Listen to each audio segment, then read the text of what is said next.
नमस्कार, मैं Sachin Kumar Prajapati, assistant professor department of clinical psychology, SIMHANS Devada, Chhattisgarh. आज हम लोग सिजोफ्रेनिया के बारे में चर्चा कर रहे हैं।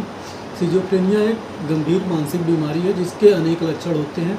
जैसे पहला लक्षण हम लोग पॉजिटिव सिम्टम के रूप में जानते हैं, जिसमें कई तरह के वहम होते हैं, कई तरह के हेलुसिनेशन होते हैं।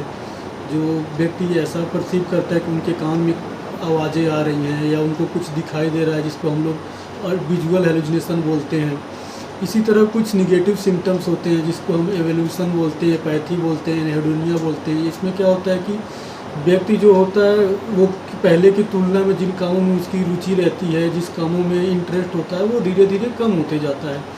इसके बाद कुछ अफेक्टिव सिम्टम्स होते हैं। अफेक्टिव सिम्टम का मतलब होता है कि वो परिस्थिति के अनुरूप उनका भाव भंगिमा नहीं रहता है, वो भाव उनके बदलते जाते हैं। कई बार भावहीन होते हैं, चेहरे पे कोई भाव नहीं दिखाई देता।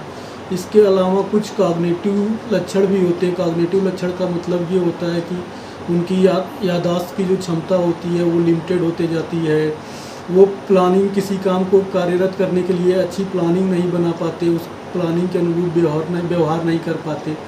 इसके अलावा कुछ और एग्रेसिव सिम्टम्स भी होते हैं। जैसे जो पेशेंट होते हैं जिनको सिजोफ्रेनिया होता है, उनके बहुत ज़्यादा आक्रामक हो जाते हैं। कई बार लोगों में सुसाइडल या आत्महत्या करने की प्रवृत्ति बढ़ जाती है या आत्महत्या करने की कोशिश करने लगते हैं।